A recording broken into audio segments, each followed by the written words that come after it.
Good morning, good afternoon, good evening, and remember, context is everything.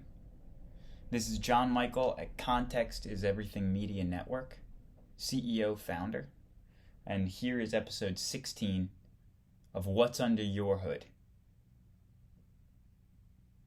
So this is when they do like the graphic. It's like news. Right? Pardon my dress. This is my favorite shirt.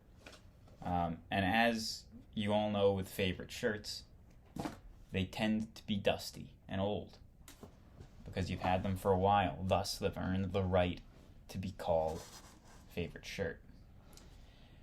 Well, yesterday we talked about the Hindu and Buddhist beliefs, the principles, the founding tenets of said faiths. And we ended with the 4 noble truths that Buddha shared with us. Did we end with that? I think so. So we talked about how Gautama, who is the name, might be mispronouncing it, the name of Buddha as the wealthy, high caste status gentleman he was. That was his name before Buddha. And I'm pretty sure we got to the 4 noble truths, which is once he fled his wealth and riches for a life of self-reflection after he saw poverty and all that in the streets, he came up with these 4 noble truths. So the Buddha spent the rest of his life, after he left his wealth and riches, spent the rest of his life teaching others what he had learned. In his first sermon after reaching enlightenment, he explained the 4 noble truths that stand at the heart of Buddhism. 1. All life is full of suffering, pain, and sorrow. The cause of suffering is the desire for things that are not really... The cause for suffering is the desire for things that are really illusions, such as riches, power, and long life. The 3rd. The only cure for suffering is to overcome desire. The way to overcome desire is the 8-fold path. The Buddha describes the 8-fold path as right views, right aspirations, right speech, right conduct, right livelihood, right effort, right mindfulness, and right contemplation. The first 2 steps involve understanding the 4 noble truths and committing oneself to the 8-fold path. Next, a person had to live a moral life, avoiding evil words and actions. Through meditation, a person might at last achieve enlightenment. For the Buddhist, the final goal is nirvana, union with the universe, and release from the cycle of rebirth, going back to reincarnation. So to end the cycle of reincarnation through enlightenment, through nirvana, through the 8-fold path, through the 4 noble truths, which, for me, I'm going to read again once I finish with this lesson for all of you. Leave in the comments below if you'd be interested in me talking deeper about it. I probably will either way. Buddhism and Hinduism compared. Buddhism grew on the same traditions as Hinduism. Both Hindus and Buddhists stressed non-violence and believed in karma, dharma, moksha, and the cycle of rebirth. Yet 2 religions differed in several ways. The Buddha rejected the priests' formal rituals and many gods of Hinduism. Instead, he urged each person to seek enlightenment through meditation. Buddhists also rejected the caste system, offering the hope of nirvana to all, regardless of birth. Spread of Buddhism.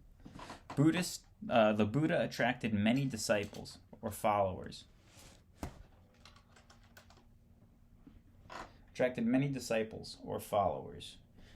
Who accompanied him as he preached across northern India. Many men and women who accepted the Buddha's teachings set up monasteries and convents for meditation and study. Some Buddhist monasteries grew into major centers of learning. The Buddha's death is clouded in legend. At age 80, he is said to have eaten spoiled food. As he lay dying, he told his disciples, "Decay is inherent in all things. Work out your own salvation with diligence." Sacred texts. After the Buddha's death, some of his followers collected his teachings into sacred texts called the Tripitaka, or 3 baskets of wisdom. One of the baskets included the saying like this, which echoes in Hinduism and their emphasis on duty. "Let a man, after he discerns his own duty, be always attentive to his duty." Other sayings gave Buddha's version of the golden rule. "Overcome anger by not growing angry. Overcome good and evil." No, I messed it up. I'm sorry. My head's a little bit, Let me try those quotes again in that accent that I just did it. "Let a man, after he discerns his own duty, be always attentive to his duty." Other sayings gave the Buddha's version of the golden rule. "Overcome anger not by growing angry. Overcome evil with good. Overcome the liar by truth." Overcome the liar by truth. 2 sects. This is the next section. Missionaries and traders spread Buddhism across India, many parts of Asia. Gradually, Buddhism split into 2 major sects, or smaller groups.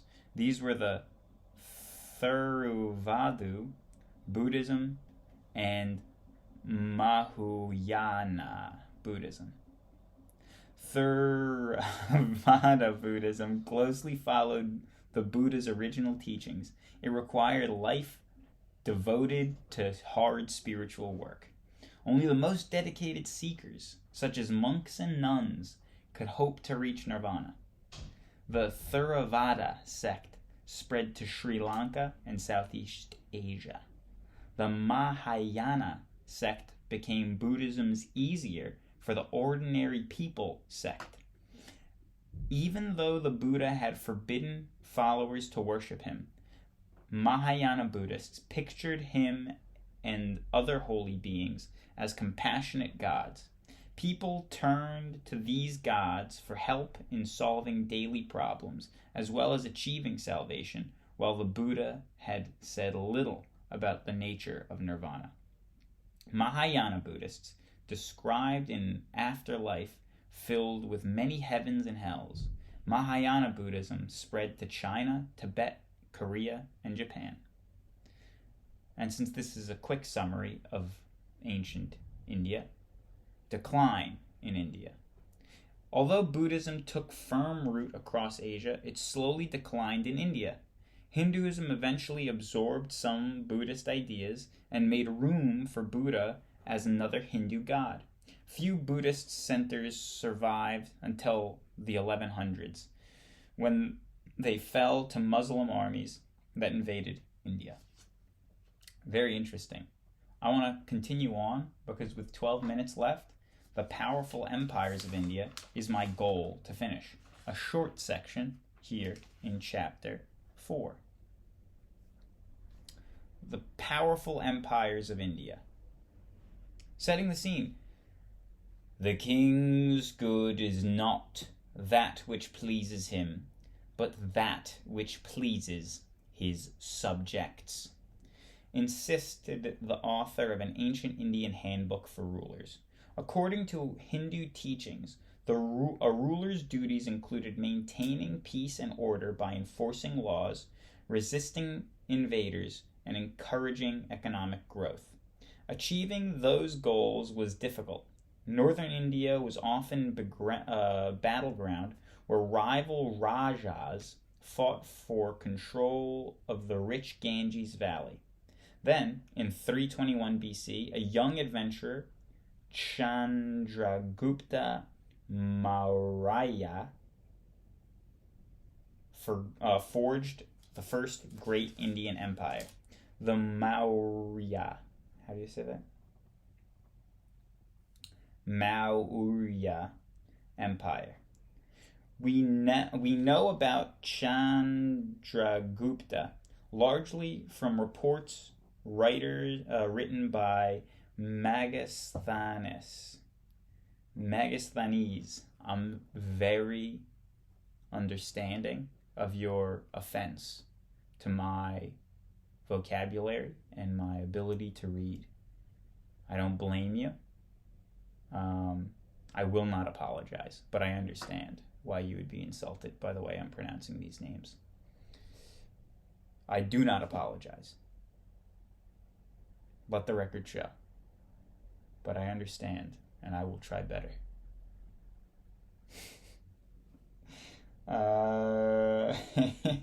We know about Chandragupta largely from reports written by Megasthenes, a Greek ambassador to the Maurya court. He described the great Maurya capital at Pataliputra. It boasted schools and libraries, as well as splendid palaces and temples. An awed Megasthenes reported that the wall around the city was crowned with 530 towers and had 64 gates. That's pretty bizarre. Chandragupta's first gained power in the Ganges Valley. He then conquered northern India. His son and grandson later pushed south, adding much of the Deccan to his empire. From 321 BC to 185 BC, the Maurya dynasty ruled over the vast united empire. Chandragupta maintained order through the well-organized bureaucracy. Royal officials supervised the building of roads and harbors to benefit trade. Other officials collected taxes and managed state-owned factories and shipyards. People sought justice in royal courts. Chandragupta's rule was effective but harsh. A brutal secret police reported on corruption, crime, and dissent, that is, any differing opinions or ideas to his ideas, Chandragupta's rule was efficient and harsh. Brutal. Asoka. Next section. Asoka. The most honored Maurya Empire was Chandragupta's grandson, Asoka. A few years after becoming emperor in 268 BC, Asoka fought a long, bloody war and conquered the Deccan region of Kalinga. Then, horrified at the slaughter, over 100,000 dead, Asoka turned his back on further conquests. He converted to Buddhism, rejected violence, and resolved to rule by moral example.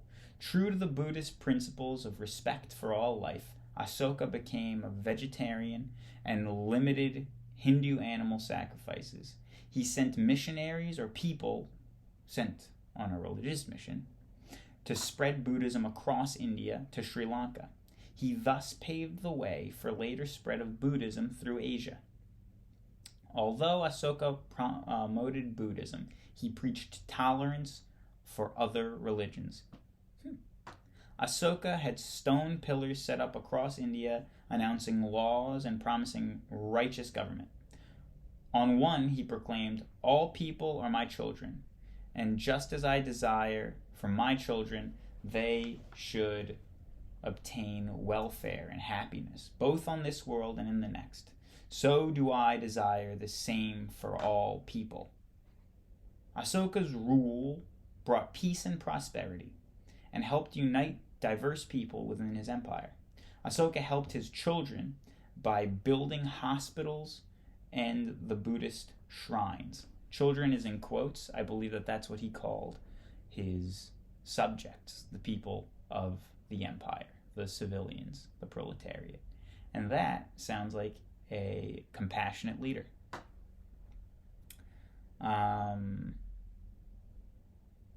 To aid transportation, he built roads and rest houses for travelers. "I have had banyan trees planted on the roads to give shade to people and animals," he noted. "I have planted mango groves, and I have had wells dug and shelters erected along the roads." Sounds like a good guy. Division and disunity. After Asoka's death, Maurya power declined. By 185 BC, the unity of the Maurya Empire was shattered as rival princes again battled for power across the northern plain. In fact, during its long history, India has seldom been united. In ancient times, as today, the subcontinent was home to many peoples and cultures. Although the Aryan North shared a common civilization, fierce local rivalries kept it divided.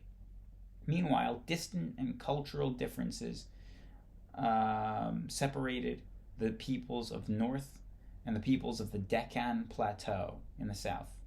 Adding to the turmoil, foreign invaders frequently pushed through mountain passes into northern India, and divided northern kingdoms could not often resist such conquerors. Right, so they were divided in the northern parts of India, and when invaders would come over the mountains, since the citizens of northern India were divided, they couldn't fight together, so they couldn't fight off the invaders. That's why unity is important. One reason why unity is important. Kingdoms of the Deccan. Like the northern plain, the Deccan was divided into many kingdoms. Each had its own capital with magnificent temples and bustling workshops. Unlike the people of the Aryan North, the people of the Deccan were Dravidians with very different languages and traditions. Women, for example, enjoyed a high status and economic power. The Tamil kingdoms, which occupied the southernmost part of India, were sometimes ruled by queens. Over centuries, Hindu and Buddhist traditions and Sanskrit writings drifted south and blended with local cultures. Deccan rulers generally tolerated all religions as well as many foreigners who settled there in their busy ports. Trade, obviously trade being important. Trade, we talked about last section. Trade is a sort of cultural interaction beyond economic interaction. Trade shares language. Trade shares culture. Trade shares just the skills and the items that are not local to an area. It just broadens the horizon of the folks in a certain area. Today, we don't really consider that too much because today, I mean, it's not trade so much as I go to Dollar Tree, and at Dollar Tree, I don't really need to do much trading. I can just swipe a card, scan a card, tap a card, and I do the busy work of trade just like that. But this is really an intercontinental transaction that I'm doing at Dollar Tree, or really anywhere. And if it's not intercontinental, rarely do you find things that are crafted locally. So trade has once been a way to share culture. I suppose it still is, but I would say the potential for